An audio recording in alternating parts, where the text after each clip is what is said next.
India से शामिल करते हैं, जहां से खतरनाक खबर ये आ रही है कि भारतीय फजाइया के चीफ, जी हां, इंडियन एयरफोर्स के जो चीफ हैं एयर मार्शल अमरप्रीत सिंह, उन पर तशद्दुद किया गया है, उनकी पिटाई की गई है और ये किसी और ने नहीं बल्कि उनके अपने ही इंडियन एयरफोर्स के अफसरान ने की है।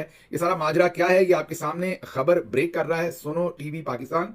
अब हमने इस पर सर्च किया, हमें कहीं और से तो ये खबर फिलहाल मुयसर नहीं आई, शायद ये डेवलपिंग स्टोरी है। अब ये टेबल स्टोरी भी हो सकती है वैसे तो, क्योंकि कई दफ़ा टेलीविजन और सहाफ़ी जो हैं वो, मैं ये नहीं कह रहा कि ये टेबल स्टोरी है, लेकिन कई दफ़ा टेबल स्टोरीज भी कर दी जाती हैं, मर्जी और मंशा पे भी कर दी जाती हैं, लेकिन खबर बड़ी संजीदा है। मेरा नहीं ख्याल कि सोनो टीवी इस तरह की खबर को टेबल स्टोरी कर सकता है, लेकिन ये तो आने वाले दिनों में पता चलेगा। पर खबर सोनो टीवी ये बता रहा है कि एयर चीफ अमरप्रीत सिंह की पिटाई की गई है और पिटाई 4 लोगों ने की है, जिनमें 2 अफसरान तो जिनके नाम फ्लाइंग ऑफिसर राकेश कुमार और स्क्वाड्रन लीडर नितिन तुलसीराम, इनको हिरासत में लिया गया है। इसके अलावा 2 और अफसरान हैं जो इस सारे काम के अंदर शामिल थे। एक का नाम स्क्वाड्रन लीडर शिवास दीक्षित है और दूसरे विंग कमांडर अजय राजपूत।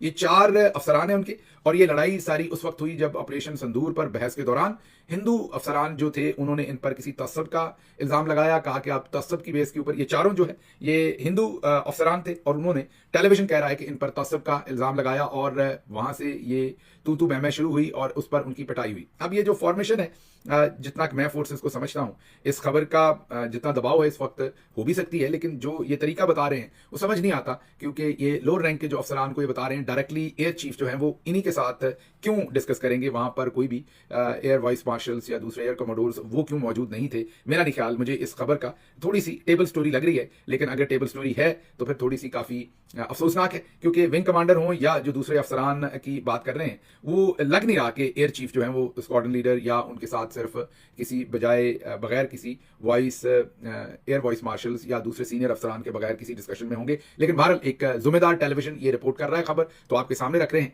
कि जो इंडियन एयर चीफ हैं उन पर तशद्दुद और उन पर उनकी पिटाई की खबर टेलीविजन दे रहा है कि उनके ऑफिस में उन पर तशद्दुद किया गया है। अब चलते हैं अगली खबर की तरफ, और अगली खबर जो है वो भी इंडिया से ही है, क्योंकि वहां पर आज नरेंद्र मोदी जो इंडिया के वजीर आजम हैं वो अब आज बोले हैं, बल्कि गरजे बरसे हैं। उन्होंने बहुत सारी धमकियां दी हैं और कई चीजों पर इन्होंने हैरानगी का इजहार किया है। उन्होंने सबसे पहले तो ये कहा है कि ये अब न्यू नॉर्मल है। जी, उन्होंने अपनी तकरीर में जो सबसे बड़ी बात कही है वो ये कही है कि हमने ये जो जंगबंदी है ये पाकिस्तान की गुजारिश पर की है, हमने तो बिल्कुल तबाही कर देनी थी, पाकिस्तान ने रिक्वेस्ट की तो हमने जंगबंदी कर दी, हमने उनके सीने पर हमला किया। वो सोच रहे थे कि हम सिर्फ सरहद पर हमला करेंगे और वो उसकी तैयारी कर रहे थे, हमने सरहद पर हमला करने की बजाय, बॉर्डर पर हमला करने की बजाय पाकिस्तान के सीने पर हमला कर दिया, जिससे वो हक्के बक्के रह गए, परेशान हो गए और उन्हें कोई समझ नहीं आ रही थी कि वो क्या करें। इसी वजह से उन्होंने पूरी दुनिया को पुकारा मदद के लिए और पूरी दुनिया के मुख्तलिफ मुल्कों को उन्होंने कहा कि हमारी जंगबंदी करवा दी जाए। ये आज नरेंद्र मोदी ने अपने खिताब में कहा। उन्होंने कहा कि अब जो पॉलिसी है वो हमारी नई यही है, न्यू नॉर्मल यही है कि अब अगर हमारे मुल्क में कोई भी दहशतगर्दी हुई तो हम बगैर सोचे बगैर समझे इसी पॉलिसी पर, अपनी शर्तों पर, अपने तरीके पर पाकिस्तान पर फिर से हमला कर देंगे। ये कहना है नरेंद्र मोदी का। उसके अलावा भी उन्होंने बहुत सारी सख्त बातें कही। उन्होंने कहा टेरर और टॉक मीन, दहशतगर्दी और जो मुज़ाकरात हैं ये साथ साथ नहीं चल सकते, टेरर और ट्रेड जो है वो भी नहीं चल सकता, टेररिज्म छोड़ना पड़ेगा तो ट्रेड जो है वो होगा, तो बिजनेस होगा। पाकिस्तान पर एक्यूज किया बार बार कि जो हमने हमले किए थे पाकिस्तान पर, इंडिया ने, जो वो कह रहे हैं वो टेररिज्म के सेंटर्स पर किए थे, हमने दहशतगर्दों को मारा है, हमने टेररिज्म के सेंटर्स के ऊपर ये सारे के सारे हमने हमले किए हैं। फिर उन्होंने कहा कि पानी और खून एक साथ नहीं बह सकता। पानी जाहिर है इंडस वाटर ट्रीटी की बात कह रहे हैं और वो ये कह रहे हैं कि हमारा खून बहाया जाता है तो हम पाकिस्तान को पानी नहीं देंगे, पानी और खून एक साथ नहीं बह सकेगा, अगर आप हमारा खून बहाएंगे तो हम आपका पानी रोकेंगे, ये उनका कहने का मतलब था। फिर उन्होंने कहा कि पाकिस्तान के साथ टेररिज्म पर बात होगी और मकबूजा कश्मीर पर बात नहीं होगी, बल्कि जो पाकिस्तान के पास आजाद कश्मीर है उस पर बात करेंगे, क्योंकि वो हमने वापस लेना है। ये उनका कहना है कि जो हमारे पास कश्मीर है वो तो हमारे पास है, उस पर तो हमने कोई बात नहीं करनी, जो आजाद कश्मीर है उस पर हमने बात करनी है और पाकिस्तान के ऊपर के साथ हमने टेररिज्म पर बात करनी है, ये उन्होंने कहा। फिर उन्होंने कहा कि बहावलपुर और मुरीद के टेररिज्म की यूनिवर्सिटी थे, दुनिया के सबसे बड़े टेररिज्म हमले यहीं से हुए और इसीलिए हमने उन सेंटर्स के ऊपर हमला किया और वहां पे दहशतगर्दों को हमने जो है वो खत्म कर दिया। उसके अलावा मोदी ने यह भी कहा कि हमने तो टेररिस्ट सेंटर्स के ऊपर हमले किए थे, पाकिस्तान ने वापस हम पर ही हमला कर दिया। मोदी ने चंद लाइनें जो कहीं आपको सुनवाते हैं, उसके बाद उस पर तजिया करती है, जरा सुनिए उन्होंने क्या कहा। पहला, भारत पर आतंकी हमला हुआ तो मुंह तोड़ जवाब दिया जाएगा। हम अपने तरीके से, अपनी शर्तों पर जवाब देकर रहेंगे। हर उस जगह जाकर कठोर कार्रवाई करेंगे जहां से आतंक की जड़ें निकलती हैं। दूसरा, कोई भी एयर ब्लैकमेल भारत नहीं सहेगा। न्यू पाकिस्तान ने भारत पर ही हमला करना शुरू कर दिया। पाकिस्तान ने भारत पर ही हमला करना शुरू कर दिया। सुन लिया आपने, पहला हिस्सा तो आपने सुना कि वो कितनी सख्त वार्निंग दे रहे हैं और ये बता रहे हैं कि अब ये न्यू नॉर्मल है कि अब जब हमें शक पड़ेगा, जो मैं आपको अपने व्लॉग्स में पहले दिन से बता रहा हूं और मैं आपको बार बार कह रहा था कि पाकिस्तान को वापस स्ट्राइक करनी चाहिए। आप याद कीजिए, कई दिन ये सारा मामला चला, स्टैगर होता रहा ये मामला, और मैं बार बार आपके सामने ये गुजारिश करता रहा पाकिस्तान के अंदर जो इस वक्त ताकत के ऐवानों में बैठे लोग हैं कि आपको ये जंग लड़नी पड़ेगी, आपको ये हमला करना पड़ेगा। आपने ना किया तो इंडिया आपको जीने नहीं देगा और हर दूसरे दिन वो आपके ऊपर हमला करेगा। मैं जंग के खिलाफ हूं। मैंने जब तक इंडिया ने हमला नहीं किया था, मैं एक ही बात कहता था, अभी भी कहता हूं, पिछले व्लॉग में भी मैंने कहा कि कौमें जीतती और हारती हैं। कौमें जीतती हैं जंगे, हर एक क्लेम करता है कि मैं जीत गया हूं, माएं हार जाती हैं। इसलिए मासूम लोगों को बचाने के लिए जंग से अवॉइड करना जरूरी है, लेकिन अगर जंग मुसल्लत कर दी जाए तो फिर लड़ना भी जरूरी होती है। इसीलिए हम कहते रहे कि बर वक्त इस पर जवाब दें। वो तो अल्लाह भला करे एयर चीफ का, जो हमारे पास इत्तलात हैं कि उन्होंने स्टैंड लिया और ये हमला हुआ, लेकिन अदरवाइज शायद ये हमला ना होता और इंडिया जो है उनको और शय मिलती और आज जो मोदी बोल रहा है इससे 10 गुना वो ज्यादा बोलते। अब दूसरी जो इसके तकरीर का हिस्सा है, वो मोदी साहब को परेशानी हुई कि हम पर हमला कर दिया वापस। आप जरा एक्सपेक्टेशन देखें मोदी साहब की कि वो पाकिस्तान पर हमला करेंगे और पाकिस्तान में मासूम लोगों को शहीद करेंगे और वापसी में उनको आमों की पेटियां मिलेंगी नवाज शरीफ की तरफ से। उनकी वैसे एक्सपेक्टेशन तो दुरुस्त ही निकली, क्योंकि नवाज शरीफ और मरियम नवाज और शरीफ खानदान ने अभी तक एक लफ्ज मोदी के खिलाफ नहीं बोला और वजह भी उसकी है कि उन्हें पता है कि आज नहीं तो कल पाकिस्तानी निजामुद्दीन ने फिर पकड़कर इनको जेल में दे देना है। और क्योंकि उनके तो आपको पता है इंटरेस्ट बदलते रहते हैं, जब इनको पकड़ के जेल में देना है तो उन्होंने बड़े निजामुद्दीन के साथ बात कर रखी है। फिर बड़े निजामुद्दीन के पास उनकी वकालत, बड़े निजामुद्दीन मतलब जो इंटरनेशनल एस्टैब्लिशमेंट है, जो हमारे निजामुद्दीन को भी फिर किसी ना किसी तरह से कंट्रोल करते हैं, और जो बड़े निजामुद्दीन है उन तक फिर अप्रोच करवाते हैं नवाज शरीफ की मोदी साहब। इसलिए कुछ हो जाए, आप काट डालें, मार डालें, आप जलील कर दें, रुसवा कर दें, बेइज्जत कर दें, ताने दे दें, ना ही नवाज शरीफ मोदी के खिलाफ बोलेगा, ना ही मरियम नवाज मोदी के खिलाफ बोलेंगे, क्योंकि मोदी इनकी इंश्योरेंस पॉलिसी है। इन्होंने उस इंश्योरेंस पॉलिसी को संभाल के अपनी जेब में रखा हुआ है। अगर आप ये कहते हैं कि हुब्बुल वतनी इसका तकाजा करती है तो वो इससे आगे निकल चुके हैं। मैं उन्हें ये नहीं, गद्दारी का सर्टिफिकेट नहीं देता, लेकिन मेरे ख्याल में उनका ख्याल ये है कि पाकिस्तान के जो मिलिट्री चीफ हैं, आईएसआई चीफ हैं, पाकिस्तान की जो फौजी जनरल्स हैं, वो किसी वक्त भी उनका नंबर लगा सकते हैं। उस टाइम तेल लेने चले जाएगी सारी उनकी हुब्बुल वतनी और कोई दुनिया में उनकी मदद करने को तैयार नहीं होगा। मोदी उस वक्त, और इंडियन जो लॉबी है वो उनके लिए लॉबी करेगी, अमेरिका में भी, बर्तानिया में भी।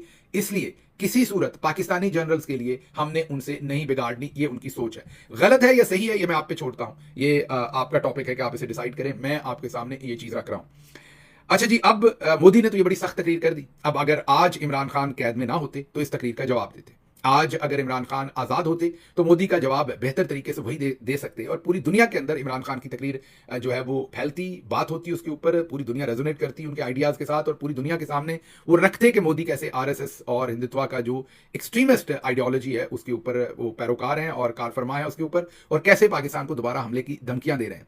मोदी आज गरज रहे थे, बरस रहे थे, और उसकी बड़ी वजह उनका अपना इंडिया के अंदर उन पर प्रेशर है। और मैंने बार बार कहूंगा कि इसका क्रेडिट एयर चीफ को जाता है। आप में से बहुत सारे लोग, मुझे आज कुछ फीडबैक भी आई, गिल साहब आप वर्दी वालों को दोबारा हीरो बना रहे हैं, आप पहले हीरो संभाले नहीं जाते, आप नए हीरो बना रहे हैं। आप इमरान खान की सिर्फ बात करें, आप ये बात ना करें। ये आप क्योंकि नैरेटिव को नहीं समझते, आपका क्योंकि ये फील्ड नहीं है, आपके जज्बात अपनी जगह, उनका एहतराम, लेकिन this is our work, we know के व्हाट वी आर टॉकिंग। जंग जब होती है तो उसका कोई ना कोई हीरो होता है। जंग जो है वो किसी आप ये कह लें कि वैक्यूम में नहीं होती, दो पार्टियां उसमें जंग कर रही होती है। अब ये जो जंग हुई, जो मेरे पास इनसाइड इंफॉर्मेशन है, वो इंफॉर्मेशन ये है कि यहाँ air chief put his foot down और एयरफोर्स ने ये कहा कि हमें हमला करना पड़ना है, इसके बगैर चारा नहीं है। क्योंकि हमारे पास कितने अच्छे जहाज होंगे, फाइटर जेट्स होंगे, 2 दर्जन 3 दर्जन, इससे ज्यादा तो जो स्टेट ऑफ द आर्ट जो बिल्कुल लेटेस्ट हैं वो नहीं होंगे। जिस तरह के मिसाइल हैं दोनों मुल्कों के पास, मेरा नहीं ख्याल कोई भी मिसाइल डिफेंस सिस्टम उन्हें पूरी तौर पर, हतमी तौर पर रोक सकता है।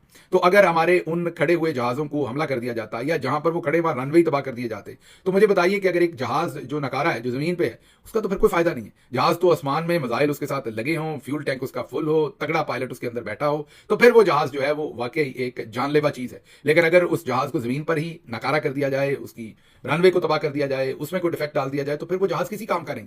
तो air chief put his foot down और ये सब कुछ हुआ। अब जाहिर है एक तरफ से पूरी कोशिश होगी कि किसी और को इसका हीरो बनाया जाए, क्रेडिट किसी और को दिया जाए, और आप गौर से मीडिया देखेंगे तो कोशिशें शुरू हो भी चुकी हैं। तो हम क्या ईमानदारी से जिसका क्रेडिट बनता है उसको दें, या खामोश रहें और फिर किसी को भी क्रेडिट लूट लेने दें, जैसे पहले इलेक्शन लूट लिया गया, जैसे अदालतें लूट ली गई। इसलिए जो नैरेटिव है वो उसमें ईमानदारी रखनी चाहिए, और नैरेटिव भी एक साइंस है, जज्बात के ऊपर बेस नहीं करते। इमरान खान आपको बार बार बता चुके हैं कि किसी से इतनी नफरत मत करो कि उसके साथ इंसाफ ना कर सको। कौमों को हीरोज की जरूरत होती है, हीरोज मल्टीपल होते हैं इस लेवल के ऊपर। एक तो कायदे आजम इमरान खान, भुट्टो, उस लेवल के आपके वो लीडर्स होते हैं, उनको आप हीरोज नहीं कह सकते, वो बियॉन्ड हीरोइज्म है, वो आपके लार्जर देन लाइफ लीडर्स हैं। फिर नीचे लीडर्स बनते हैं, छोटे लीडर्स जो कौमें जिनके साथ रिलेट करती हैं। कोई क्रिकेट में आपका हीरो बनता है, कोई एयरफोर्स में बनता है, वो किसी और जगह पे बनता है। तो इतना दिल छोटा नहीं रखते, दिल को वसी रखते हैं, कलब को वसी रखते हैं, और फिर सूरत हाल देखते हैं कि हो क्या रहा है, कौन इस सारे क्रेडिट को लेना चाह रहा है। अब शहबाज शरीफ और शरीफ खानदान का भी बड़ा दिल है कि उनको क्रेडिट मिल जाए। जाहिर है जो जनरल आसिम मुनीर साहब से प्यार रखते हैं उनका दिल है कि उनको क्रेडिट दे दिया जाए जनरल साहब को, और उस पर आपने देखा तवज्जो भी शुरू है।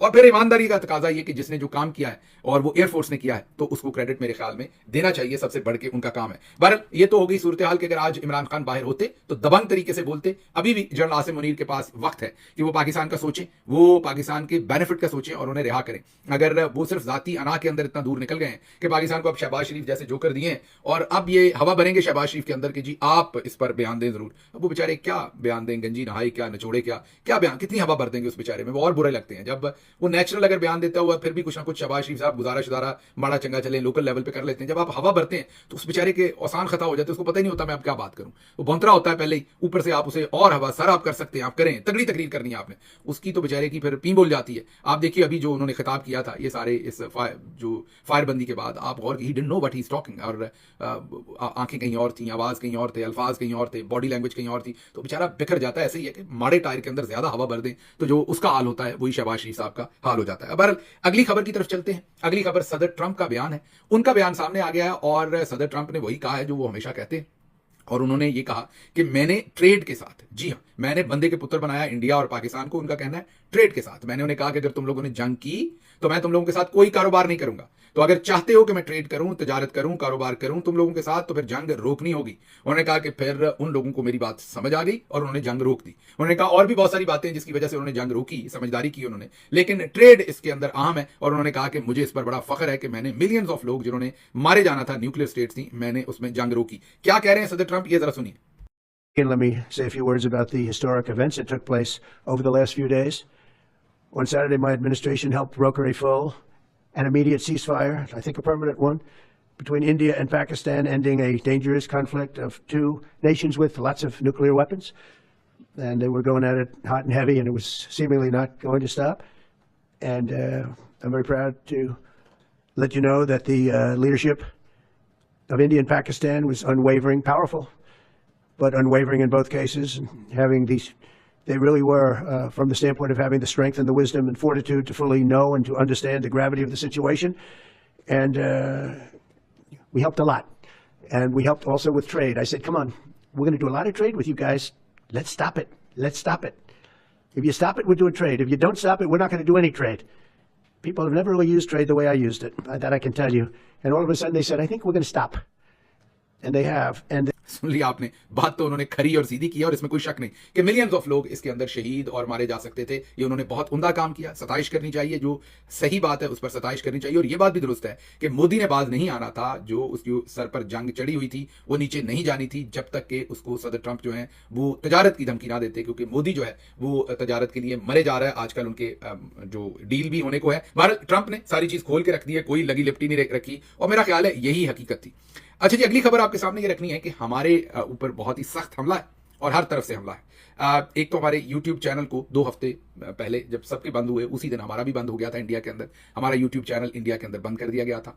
इसी तरीके से अब इंडिया मेरे ट्विटर अकाउंट के पीछे भी आ रहा है, क्योंकि उन्हें लग रहा है कि मैं ट्वीट कुछ ऐसे करता हूं जिससे उन्हें मसला बनता है। तो अब ट्विटर अकाउंट जो है पिछले 2-3 दिन से उस पर भी कंप्लेंट्स आ रही हैं, और ट्विटर मुझे बता रहा है कि इंडियन गवर्नमेंट जो है वो समझती है कि आपका ट्विटर अच्छा बच्चा नहीं है, तो आपके ट्विटर अकाउंट को, हमारा ट्विटर अकाउंट तकरीबन हमारे पास कोई 5 मिलियन के करीब फॉलोअर्स हैं उसके ऊपर। तो एक मेरे ख्याल में इफेक्टिव आवाज है पाकिस्तान के लिए, पाकिस्तानी डायस्पोरा के लिए, कोशिश करेंगे इसे प्रोटेक्ट करने के लिए। अब हमारे हमारे पास इंफॉर्मेशन ये आ रही है कि पाकिस्तान के अंदर भी अब पाकिस्तानी गवर्नमेंट की बातचीत यूट्यूब से हो गई है। अब जैसे इंडिया ने ब्लैंकेट बैन कर दिए हैं यूट्यूब चैनल्स हमारे, इसी तरीके से पाकिस्तान के अंदर भी हमारे यूट्यूब चैनल्स ब्लैंकेट बैन हो जाएंगे। पहले तो फायरवॉल वगैरह थी, अब यूट्यूब को कह के सिरे से चैनल ही ब्लॉक करवा दिया जाएगा और जो चैनल होगा उसका कोई भी व्लॉग जो है वो आप तक नहीं